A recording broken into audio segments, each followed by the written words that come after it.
dañu tàmbale Coupe d'Afrique des Nations foofu ca Cameroun ñoom ñoo koy organisé te sax dañoo bëgg a def lu ne ba jël ko tey nag match bu njëkk bi bu juróom waxtu jotee ci ngoon diggante Burkina Faso la ak ñi di waa Cameroun bu 20h jotee maanaam 8h ci ngoon Éthiopie Cap-Vert Sénégal nag ni ki ëllëg lay daal di joué ci altine bi digganteem ak ñi di waa Zimbabwe leeral yeeg suñu ndaw foofe ca Cameroun ci biir xibaar yi campagne électorale ngir élection ñu dëgmal ñaar fukki fan ak ñett ci weeru janvier di élection locale waaye nag faux pas bu njëkk bi nga xam ne candidat bi Benno Bokk Yaakaar da ko daal di am fii ci ville bu Dakar ndax meeting bi nga xam ne Abdoulaye Diouf Sarr moom moo ko doon amal ka daal di perturbé gàntal ko ndax ay jàppante ndax ku ne daal ci ñi fa nekkoon jiite ko dañoo bëggoon dem ci tribune ba Aminata Touré nag dafa sax mujjee dem laata kii Abdoulaye Diouf Sarr di jël kaddu gi. Médis Sénégal tàmbaliwaat liggéey bi moom rek moo fi defaat lépp luy médicament des garab ci Sénégal nag tàmbaliwaat ay activité am ñetti fan ci weeru janvier dafa daal di dakk na ay liggéeyam ndax ñàkkub koppar. coow ci wàllu suuf te cité Touba fii ci Wakam société promobilière nag biñ ci joxari baaraamu tuuma. ndax ña fa yeewoo dañoo nangu ay suufam ñoom dañoo daal di wedd yooyu lee tuuma essay sax ne dafa fas yéene amal plainte kuréel googe taxaw daal di leen tuumal ci technique bi Assane Diouf asalaamaaleykum.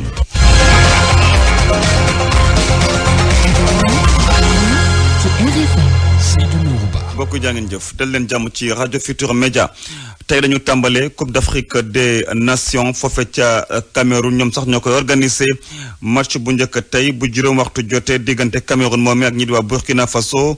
20h di juróom ñetti waxtu ci ngoon Éthiopie Cap-Vert Sénégal moom ni ki ëllëg lay laal ak ñi di waa Zimbabwe dinañ ci ànd ak yéen ci biir xibaar ci ay leeral juróom ñett waxtu teg na ñaari simili fii ci RFM. xibaar yi ci RFM.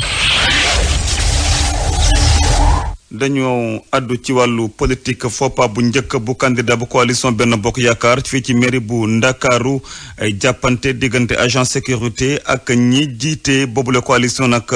waral ba yëf yi daal di jaxasoo woon lool ndax ñi jiite boobule coalition dañoo bëggoon yéeg ca meeting boobu nga xam ne Abdoulaye Diouf Sarr moo ko doon amal fii ci Ndakaaru lépp nag mu ngi tàmbale ci dogal boobu nga xam ne daal ñi jiite coalition dañoo newoon daal dañu dem ca tribune ba waral ba jàppante am diggante ñoom ak wet ñii di yor lépp luy karange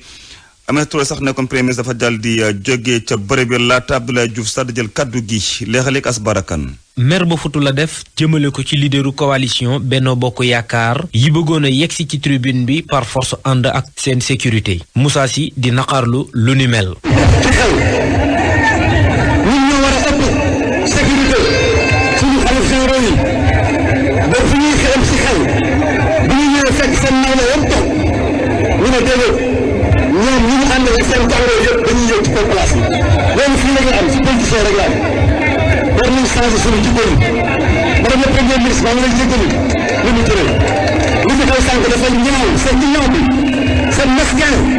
coow li terewu ko jël kàddu Abdoulaye Diouf Sarr di rafetlu mobilisation bi.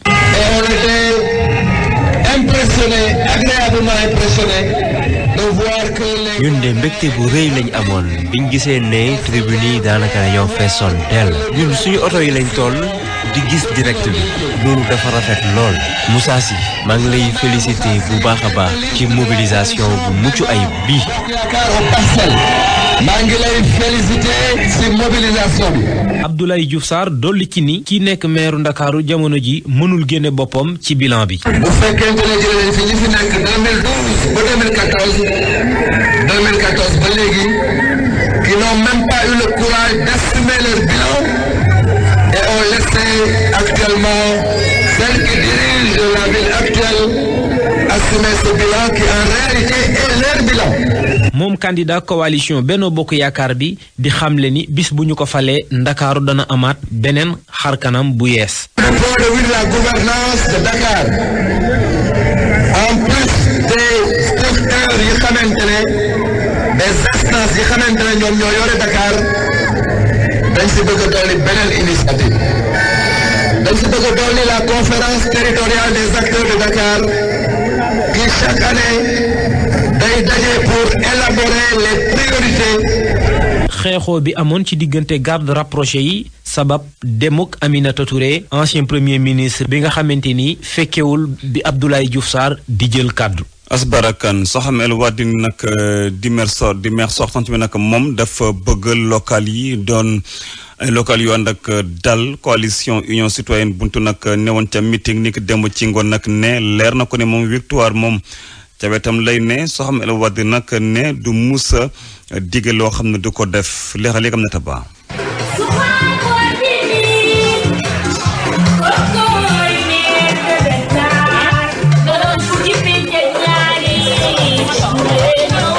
xarit mbokk ak jege ñaali ñëpp ñoo daal di daje ci këru maire bu Dakar Soham El Wardini ci cité Karak ay oto yu am matériel sonorisation yoo mën a dégg fu nekk.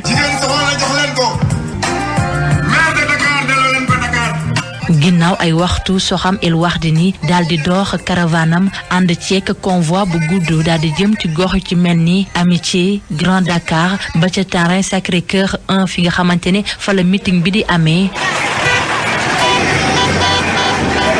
fii nag ay doomu aadama yu takku ñëpp daal di sol ay yére yu bleu daal di gàttandu seen candidate ci mairie bu Dakar maire sortant bi li fas yéene def képp lay kattanam ba rek waa Dakar daal di koy voteel. ñu yéene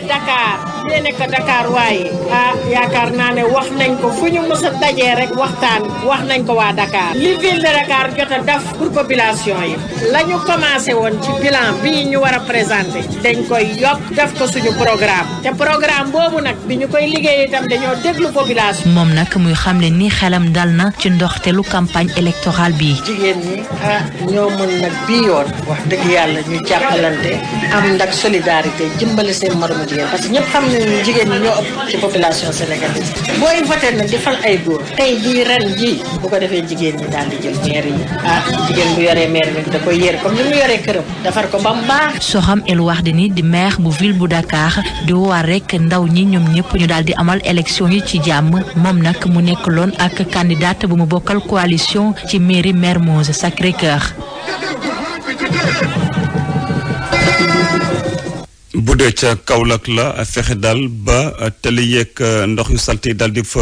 jóge ak yeneen i jafe-jafe yu ci mel ni coowal suuf nag loolu daal moo gën a soxal coalition Yewwi Askan Wi foofee waaye tamit xool ni ñu yore lépp luy moomeel ca commune ba loolu tamit bokk na ci li nga xam ne soxal na candidat yi foofee ñoom nag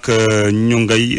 artu commission bi joxe carte yi Kaolack Pambay Diaw. li gën a fës ci programme coalition Yewwi Askan Wi mi ngi jëm ci assainissement dëkk bi boole ci tamit jafe-jafe yi nga xamante ni moom la ñu am ci suuf El Hadji Malick Lo nekk candidat coalition Yewwi Askan Wi di xamle ne ponk yooyu doon na li gën a fës ci seen programme. mbiru suuf dafa nekk coow loo xam ne coow fu ko bëgg a daw ñaar ko bëgg a daw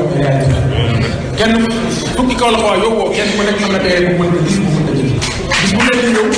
bis bu nekk ñëw dem ci terrain bu la jaay terrain boo moom nga am bureau comme ni nga am liggéey yan ñoo koy def moo tax nag loolu lu mu bañ a jur benn violence mooy impollution bañ a am suuf moo tax ñun dañ ne bu ñu jëlee municipalité bi dinañ def audit foncier audit bi nag mooy leeral suuf bu ne fu mu dugg ak ko fa dugal. jafe-jafe suuf si bokk tamit ci programme coalition jàmmi gox yi Fadel Barro boole ci tamit ne Kaolack il faut que rek mu am benn plan d'assainissement général. suñu suuf yi ñu amoon sal lañ su baax si fi nekkoon xorom si mi ngi koy lekk ban bi di dugg ba tey jii bu tawee ñett taw yu ndaw rek kenn dootul amati jàmm. jafe-jafe yooyu Kaolack di ko dund te moom opportunité yu doy waar am géej am port am aérodrome am gare parce que suñu programme bi ñu ngi ko nattee ci ñetti ponk dañu dox jàmm naatal ak yëkkati mënoo fi tabax benn économie ci xorom si di continuer di dem parce que plan d'assainissement nécessaire boobu day commencé ci benn digg antisel ba ñuy xottee fële mu téye xorom siy romb ba pare ñu defar fi ay canalisation yoo xam ne bu tawee bu ñu ci tegee ñetti waxtu sax kenn dootul gisati ndox bu ñu jógee ci plan d'assainissement nécessaire boobu parce que dañ ko soxla pour balaa ñuy def dara ñu dugg ci côté naatal bi ginnaaw bu ñu waxtaanee xool naatal ay programme yu fasantikoo la mais dama la ciy jox jukki laj benn xam nga tey ji li ñuy wooyee dimbal la ca mairie bu ñu fi fal dañ koy jël di ko cofal nit ñi ñun dañoo bëgg alal jooju dañ koy jël delloo ko ci tontine yi jox ko ci lekket yi. candidat Yewwi Askan Wi ak jàmmi gox yi di averti commission distribution des cartes ñoom nee nañ duna nangu mukk commission yi di téye carte xale yi RFM Kaolack Pape Mbaye Diaw. ca Mbàkke coalition bokk gis-gis jiite ko nag maire ba fa newoon di Abdou Mbacke Ndaw ak Cheikh Abdou Mbacke baaxa dooli nag di joxat baramu tuuma pouvoir bi ne dañoo bëgg yaatal mbirum borom ñaari tur yi fii ci Sénégal loolu nag gannaaw ba ñu jëlee teganale proposition de loi bi nga xam moom moo daal di jëm ci criminaliser ni nu mel ndax bureau ba moom moo ko daal di bañ ñaam ñaar nag daal jàpp ne war nañu tamit gën a liggéey ngir lëkkale Touba ak Mbacke Pape Balla Gueye ci ay leeral. campagne boo xamante ni xatoon na lool ci coalition bokk gis-gis ñu daal di dem siyaar njabootu kilifa diine yi ci ab caravane le maire bu Mbacké di Abdou Mbacké Ndaw ak Cheikh Abdou Mbacké Bara Dolly daal di dugg ci biir dëkk bi yépp ci diwaanu Mbacké waxtu woowee sax ñuy dellu di présenter projet bu bees yoo xamante ne moom la ñu fas yéene amal ci diwaanu Mbacké. yaakaaru askan wi yaakaaru ndaw fas yéene jële ci am ñàkkum xëy fas yéene jële ci ñàkkum ndox fas yéene leen jàppale ci mbirum mbay ak mbirum santé ak mbirum éducation sport culture ndax fii dañu amul lenn lu dul Cheikh Ahmadou Bamba russi Cheikh Ahmadou Bamba boobu nag ñun ñi nga xam ne ay surtout Cheikh Ahmadou Bamba lañu nga xam ni bépp projet boo mën di tànn te tànnoo projet Sëriñ Tuubaa da ngay perte loolu moo tax ñu jël projet Cheikh Ahmadou Bamba bi nga xamante ni mooy développer Sénégal développer Afrique développer monde bi pour ñu war koo développer fii si département Mbacké muy Touba ak Mbacké ak si yeneen commune mbirum borom ñaari tur yi ak rejet projet de loi bi ci assemblée nationale ñu daal di koy yëkkati Cheikh Abdou Mbacké Bara Dolly jàpp ne loxo Benno Bokk Yaakaar génnu ci. ndigalu Sëriñ Cheikh Ahmed Tidiane Sy ndigalu kilifa jàng yi ndigalu kilifa diina yëpp liste Benno Bokk Yaakaar boobu ñu wote woon weddi na ndigalu kilifa diina yëpp may laaj population boobu nag est-ce que dañu ñu jëlaat li nga xam ne mooy seen baat di ko joxaat liste Benno Bokk Yaakaar bi nga xamante ni lépp lu kilifa diine yi am tey lu leen naqari ci foofu lu jógee. mu nekk bésub campagne goo xamante ne daanaka amul benn yëngu-yëngoog wala fitna ci opposition bi wala mouvance présidentielle bi tax na coalition bokk gis-gis ñoom nag ñuy dellu di gën a ñaaxaat askan wi ngir ñu daal di def dal ci campagne bi mu mën a am ci jàmm ak salaam Papa Balla Gueye Mbacké rajo Futur Média. ak RFM kumpa jeex na. xibaar yi ci RFM. Seydou Nourou Ba. Assane Diouf ci machine bi ña yeewoo cité Touba fii ci Wakam nag société bi di SCI nag di Promobilière di naqaru daal li nga xam ne moom mooy complot bu ñu bëgg teg ci seen société boobee ak ki ko jiite di Mbackiyou Faye bu ñu sukkandikoo ci Maysa Niang di directeur programme SCI nag ne sax ñoom seen i compte dañ ka daal di bloqué te lépp dal loo xam ne ma nga jëm ci seen liggéey ñu ngi koy amal waaye tamit dañoo sax annoncé ab plainte ci kuréel googee taxaw di leen joxari baaraama tuuma ci mbiru suuf ñu déglu moom it di Maysa Niang ak Mouhamed Diop. résident yooyu doo leen gis ñu ñëw waxanteeg ñoom daal ci presse bi la ñuy dem di def lu ñuy wax yàq der semaine bële passé dañoo ñëw génneel ñu ne dañ ñoo condamné bloqué nañ suñuy compte dara bloqué wuñ mais dafa amoon procédure boo xam ni mooy bu la nit dafa la amel xaalis nga jaar ci huissier ba dafay dem banque wax banque bi téel ma xaalis bi ci compte waa ji nga bloqué ma montant boobu mais pas compte bi loolu li ko waral mooy ñoom bi ñu waree démarrer travaux tali yi dañ leen waxoon ne leen tali yi bu ñu ko defaree léegi camions yi nga xam ne dañuy charger ay matériel buñ ci jaaree dañ koy yàq xaar leen ba nit ñi tabax mais ñi njëkk a dëkk ne non ñoom duñu xaar daal di dem ci yoon jox leen benn ordonnance ba loolu amee ñun ñu commencé liggéey bi bañ koy commencé boo nañu huissier mu constaté ñu jox leen bañ paree liggéey bi oo nañ leen léegi nag bu ma ñëwee ci plainte bu mujj bi ñu wax nii nee nañu espace yooyu dañoo ñëwoon def fa seen ay aménagement ñun ñu ñëw yàq ko koo xam ni da nga yor sa terrain yor sa titre foncier sa tur bu fa nit ñëwee di aménager xanaa dina la tàggu waaye comme nag ñoom dañ ne dañuy jaay doole dañuy ñëw fixé commencé def li ñuy def ñun tam ñu leen bu dee doole kese la ëppalu leen ñu ko. léegi par rapport ak plainte yi nga xamee ne yëkkati nañ ko démb ne dinañ leen ko jébbal yéen lan ngeen ciy tontu yéen waa SCI. waaw moom laa lay expliquer nii plainte boobu mooy dañ ne ñun dañoo jël espace vert yàq seen i bagage ma lay expliquer nii ne la ñoom dañoo fekk ku moom terrain am nga ñëw ni terrain boobu ñun ñoo ko moom ndax dañoo war a am ay espace ñu yëgal leen ne leen ñun ca njëlbéen ba ñuy créer seen association man mi maa ko créé réunion yi man maa leen oo jox leen statut yi ne leen da ngeen war a am association bi ñu leen di waxee loolu prévoir nañ même ay salle polyvalente moo xam dañ koy jël jox leen ko gracieusement pour bu ñuy réunion ak def manifestation ñu dem fa fépp fu ñu jaar nag déposer fa plainte bu ñu paree ña déposé woon plainte boobu yëpp dinañ leen yóbbu ci yoon ñu wuy ñu waxtaanee Medis Sénégal nag ubbi war nay buntam tàmbali liggéey bi ñetti fan ci weeru janvier bi ñu ne gannaaw at biñ ko tëjee ndax ñàkkub koppar ci ak fàttali boobu les sociétés moo fi defar lépp luy médicament di ay garab ci mim réew li taxoon nag mu dakkal liggéeyam mooy ay jafe-jafe ci wàllu koppar lan mooy Medis Sénégal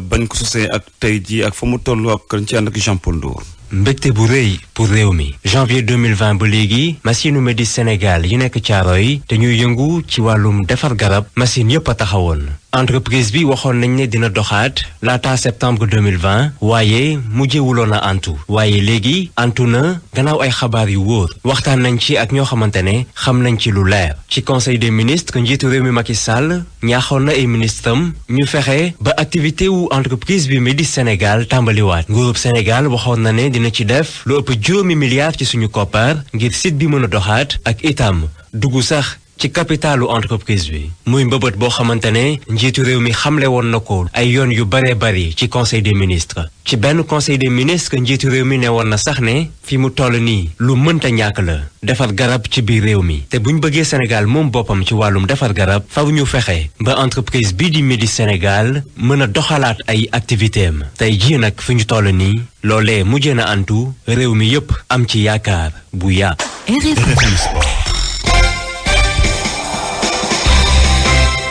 tàggat yaram dañ ci ànd ak Mohamed Diop. Sport Weekend dal leen jàmm ci technique bi Matar Samb tàmbale ko xibaar yu yees yu gaynde yi ñetti cas yu coronavirus amaat na ci biir tanière bi muy Kalidou Koulibaly Edouard Mendy ak Famara Diédhiou mi nga xamee ne kon ci aljuma ji lañ leen testé positif au coronavirus. nouvelle yu yees ci Bafoussam ànd ak gaynde yi ànd ko tamit ak suñu envoyé spécial di ndaw li ñu yebal foofe ca Cameroun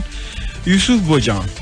ci séance d'entraînement bi ñu doon amal ci samedi bi fukki joueur ak juróom benn ñoo ci bokkoon Edouard Mendy Kalidou Koulibaly ak Famara Diédhiou dañ leen testé positif Covid-19 moo tax jotuñoo entraîné ak seeni naataango ñetti joueurs yi kon ñu ber leen ci hôtel Tachidor Garden fi gaynde Sénégal dëkk fii ci Cameroun ñu yokk kon liste joueurs yi mënagul bokk ci groupe bi ndax Covid-19 waaye jàppale ni kii di Mamadou Loum Ndiaye wér na ba fekk si ay naataangoom ci samedi bi ndax ñoo bokk vol diggante Dakar ak Douala kon jàppale ni Aliou Cissé dina am lu yees ñaari fukki joueur ci séance d'entraînement bu mujj bi muy amal dimanche bi laata ñuy jongante ak Zimbabwe altine bu 13h jotee ci Ndakaaru waaye laata loolu match d'ouverture bi dinañ ko amal ci dimanche bi Burkina Faso di ci daje ak Cameroun waaye jàppale ni étalons yi ñoom it am nañu ay cas Covid-19 lu toll ci juróomi joueur ak ñeent membre staff technique bi nee nañu dañ leen testé positif Covid-19 waaye délégation Burkina Faso daanaka moom weddina li ni mel ndax jàpp na ni test yi niñ ko defee baaxul moom sax dafa accusé CAF ni respecté wul protocole am di kaddu capitaine am bi di Bertrand Traoré ci conférence de presse bi ñu doon amal waaye loolu taxul match d'ouverture bi dina am ci dimanche bi diggante Cameroun ak Burkina Faso bu 16h jotee ci Ndakaaru laata match bi dinañu amal cérémonie d'ouverture bi ci teewaayu njiitu réew bu Cameroun di Paul Biya ak soxnaam di Chantal mu nar a xewee ci stade Omnisport Olembe bu Yaoundé boo xamante ni du fees ndax ci téeméer place yoo jël juróom-ñetti fukki rek ñooy am nit comme ni ko CAF tëralee ci protocole sanitaire am Youssouf Bodian Bafoussam ci Cameroun RFM. Youssouf Bodian jërëjëf Coupe d'Afrique des Nations bi kon tey lay ubbi waaye lépp li nga xamee ne moo ciy tukkee di ngeen ci ànd ak rajo Futur Média dara du leen ci ëmp suñu équipe yëpp dinañ mobiliser ngir dundal leen li nga xamee ne mooy Coupe d'Afrique des Nations bi ubbi tey ànd ceeg Malal Junior Diagne Cheikh Tidiane Diagne ak seen consultant waaye tamit suñu ndaw yi nga xamee ne ñoom lañ yebal ca Cameroun Youssouf Bodian Soda Thiam. wax ci football suñu réew ak 8e journée Ligue 1 sénégalaise résultat yi nii la tëddee ci samedi bi AS Pikine moo daan SNEPS ñaari bal ci dara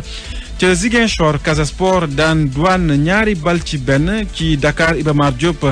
Jaraaf Njàmbur def match nul 0 bi partout diggante Mbour Petite Côte ak Teungueth FC match nul lañ def tamit ku ne sa morom ñaari bal nga dugal Génération Foot daan US Gorée ñaari bal ci dara Linguère ca Saint-Louis ca dëkkam daan Jàmbaar bu Saly benn bal ci dara fekk ci aljuma ji Guédiawaye Football Club fekki woon na Dakar Sacré-Cœur ci Alassane Djigo daan ko benn bal ci dara comme ni ngeen ko seetloo ci journée bi fukki but ak ñett lañu jot a dugal ci juróom ñaari rencontre ci classement bi Casa Sport jëlaat fauteuil leader am fukki poñ ak juróom benn Jaraaf moo nekk ci ñaareelu place bi am fukki poñ ak ñeent ci ñetteelu place su classement Ligue 1 bi Guédiawaye Football Club gannaaw ndam lam am ca aljuma ji moo ci nekk am fukki poñ ak ñeent ci ndàddee classement bi Njàmbur bu Louga mooy wéy di ci nekk am lu dul juróom benn poñ ci juróom ñetti journée de championnat Ligue 2 sénégalaise juróom-ñetteelu journée bi tamit ñoo ngi ko doon jongante ci samedi bi Stade de Mbour di wéy di def jongante yu baax ci Ligue 2 bi gannaaw ndam lu mu amaat ci samedi bi digganteem ak Oslo 1-0. Amitié FC tamit dafa daan Dakar Université Club ñetti bal ci benn Walidaan bu Thiès daan Uzo 1-0. Port Autonome bu Ndakaaru NGB moo ko dem fekki daan ko ñaari bal ci dara 0 bi partout diggante Renaissance.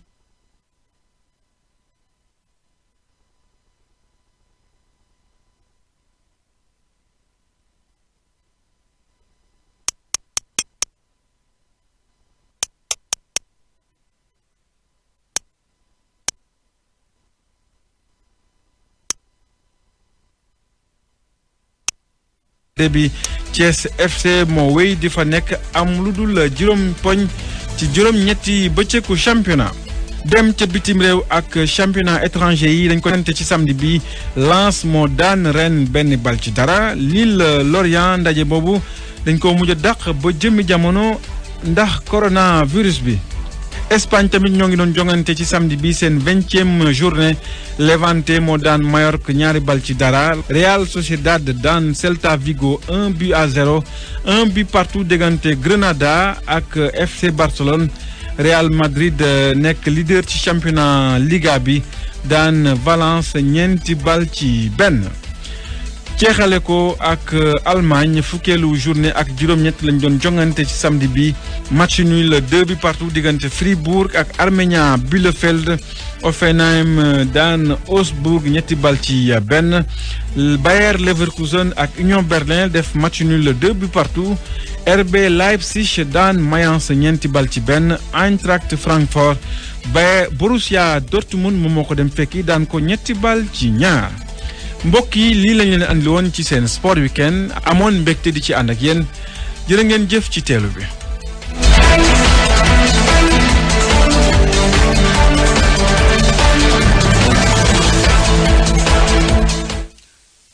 jaajëf Mohamed Jojo mbokk yi xibaar yi buur nañu fàttali la ci gën a fas.